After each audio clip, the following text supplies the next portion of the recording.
اسمك يا فتى؟ قال أنا عبد الله بن الزبير بن العوام.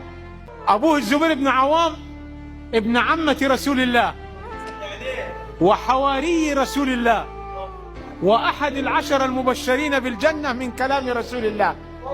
وعبد الله بن الزبير ده يعني قتله الحجاج بن يوسف وعلق رأسه على باب الكعبة وقال أي واحد يعدي وبص هاتوه.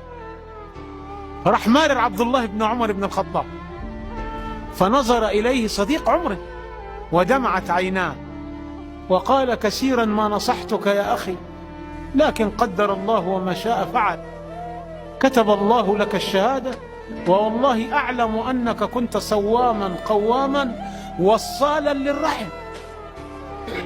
فاللي شافوه طلعوا يجروا على الحجاج وقالوا له عبد الله بن عمر قال كذا كذا عليه. قال نزلوه وروحوا هاتوني أمه أسماء بنت أبي بكر ذات النطاقين.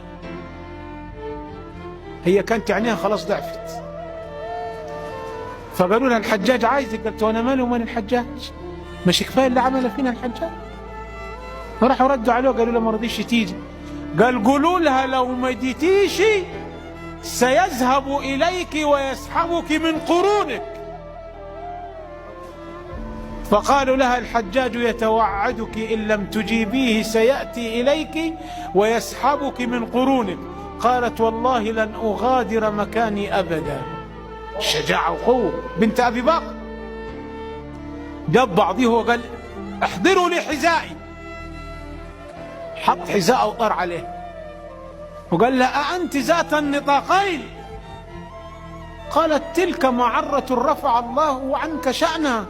هي ذات النطاقين انت فاكرها عيبة؟ ده النطاق بتاعي أنا قسمته نص حطيت فيه الغدا لأبي أبي بكر ولرسول الله في الغار وتبقى بقيته لأربط بهما بطن. هي دي معيبة يعني؟ شايفها انت عار هتعيرني بيها؟ ذات النطاقين تلك معرة رفع الله عنك ذكرها، هذا شرف.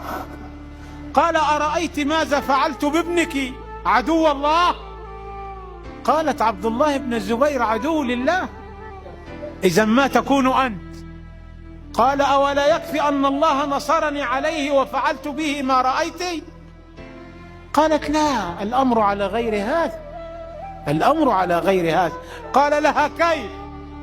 قالت نعم، أنت أفسدت عليه حياته لكنه هو أفسد عليك آخرتك، وإلى ديان يوم الدين نمضي وعند الله يجتمع الخصوم.